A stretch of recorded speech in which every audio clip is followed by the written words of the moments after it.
Здравейте отново, приятели и фенове на интериорния дизайн. Аз съм Мира Михайлова и съм основател на Милиори Дизайн.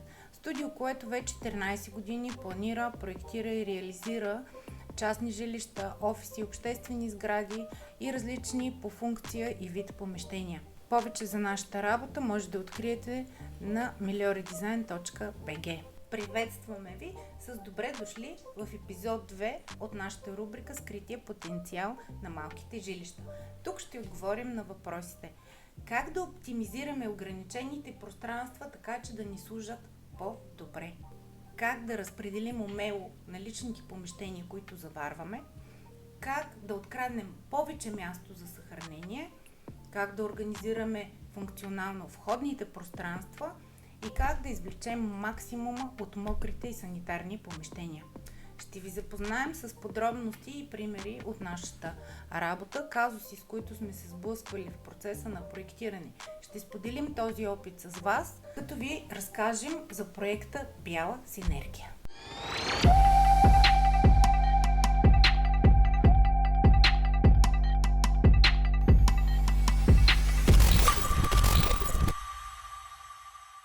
В този епизод ще ви разкажем за проект Бяла синергия и как преразпределихме наличното пространство, подобрихме функцията, като увеличихме площта на дневната с приблизително 10 квадратни метра.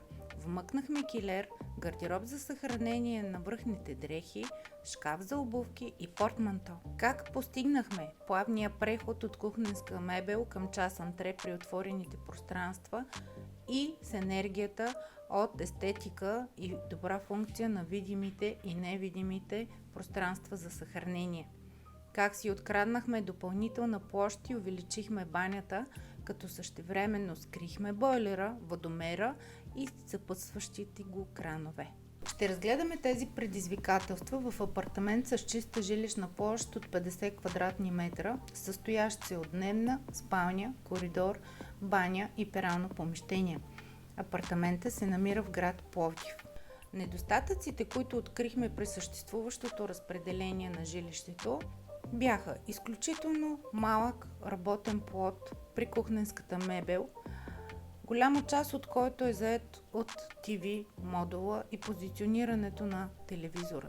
Изключително голям коридор, който представлява почти 20 квадрата от чистата жилищна площ, която ние не може да използваме ефективно. Недостатъчно място за съхранение в зона спалня с заложено гардеробче от 150 см. Килер, чиято врата с траекторията си на отваряне отнема голяма част от наличното пространство, тясна и съответно неудобна баня. Анализирахме заварените спецификации на жилището, обследвахме наличните конструктивни елементи, комини и вертикални щрангове. Дори в момента на живото заснемане установихме, че коминното тяло е единично, което е различно от архитектурната подложка. Така ни се освободиха още 30 см в зоната на кухнята, които са ни изключително ценни. За да разгърнем тази кухня и за да предадем допълнителна работна площ по кухненския плот, трябваше да намерим място на телевизора. Какво направихме за целта? Имаме един изключително голям коридор, чиято площ не може да ползваме ефективно. В същото време имаме много малко място за съхранение в зона спалня и тясна баня, както отбелязахме в недостатъците на това жилище. Премахнахме част от зидовете, които не са предмет на конструкцията на самата сграда. Така вече имаме доста по-големи пространства, върху които може да проектираме. Дневната от 23 квадрата, усвоявайки коридора, порасна на 32 квадратни метра. А банята, обединена с пералното помещение, вече е много по-разумна за разпределяне. Остана да намерим място за пералнята, сушилнята, бойлера, както и да увеличим мястото за съхранение в зона спалня. Това, което предложихме на нашия клиент, беше следното. Разгръщаме кухненската мебел, като освобождаваме зоната от телевизора, за да увеличим работната площ. Обособяваме невидим, скрит шкаф за съхранение на кафемашина, сокоизтисквачка и термокана и всички малки електроуреди, които по принцип държим върху кухненския плод. Вграждаме хладилник и правим един мек преход към зоната на килера с обособена витрина, която малко по-късно ще видите. Последната част от кухненската мебел е зона, която обособяваме като килер с пералня, сушилня и всякакви домакински електроуреди. Така ни се освободи възможността да усвоим пералното помещение към зона баня. Къде слагаме бойлера? В случая използвахме плосък бойлер, който да може да позиционираме над структурата за вграждане и така в последствие да го декорираме като мебел в мократа зона. Възползвахме се от освободеното пространство да увеличим и шкафа за мивка, както и да планираме една доста добра душ зона. За целта затваряме едната врата.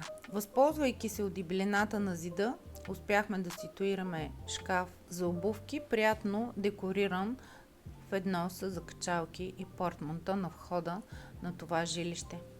До тук се приборихме с тясната и съответно неудобна баня. Обособихме килер, като усвоихме предишното му предназначение и с неговата площ увеличихме банята. Придадахме по-голям обем пространство към зона дневна. Остана да решим казусите в спалното помещение. Там имахме малко място за съхранение и поради големината на стаята единствената ни възможност беше да продължим с шкафове над леглото.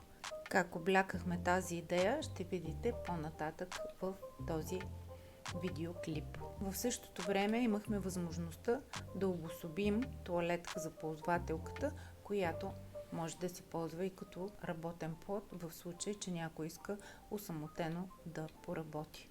Следва да видите избора на дизайн посока и концепция.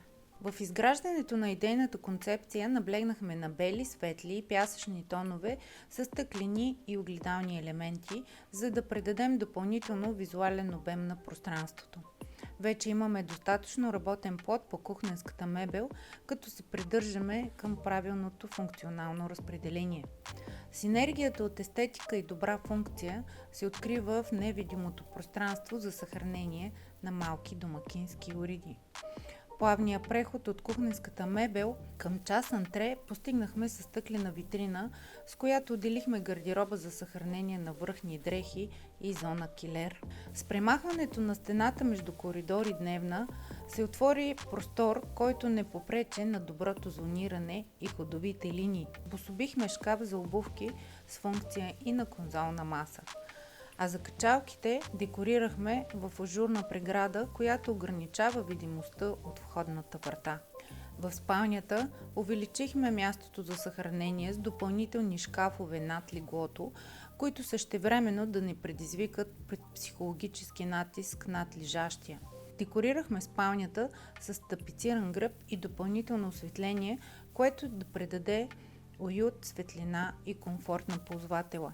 Двойната функция на плота като тоалетка и хоум офис позиционирахме пред прозореца. Запазихме акцентната препратка на синия цвят от дневната в спалнята и съответно в банята. Тук увеличихме площта, направихме го по-удобно като функция и успяхме да скрием бойлера и всички съпътстващи ги кранове. Така обединихме добрата функция с оптимизацията на пространството в съвременна прецизност, вдъхновена със стил. Усетихте ли синергията в този проект? А резултата 1+1 равно на 3 в резултат от професионалната ни намеса? Полученият цялостен ефект е по-впечатляващ от индивидуалните ни решения.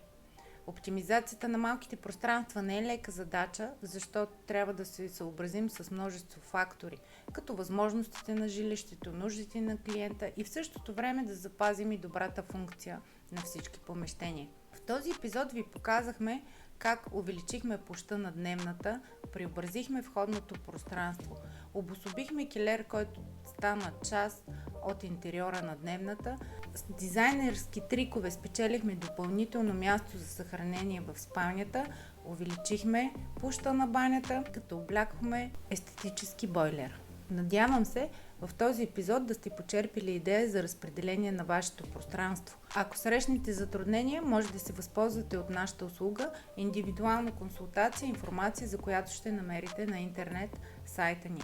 Просто трябва да ни изпратите въпроса си, подкрепен от архитектурна подложка или чертеж, и ние ще ви отговорим в рамките на 24 часа. Ако имате въпроси или предложения към нашата рубрика "Скрития потенциал на малките жилища", не се колебайте да ги оставите в коментар. Станете наш абонат за повече дизайн вдъхновение и ако ви е допаднало видеото, дайте ни един лайк. Още от нашата работа може да откриете на интернет сайта ни Милиори Дизайн БГ, както и да последвате профилите в социалните ни мрежи. А това е нашия офис талисман. Казва се Дизи. До нови срещи!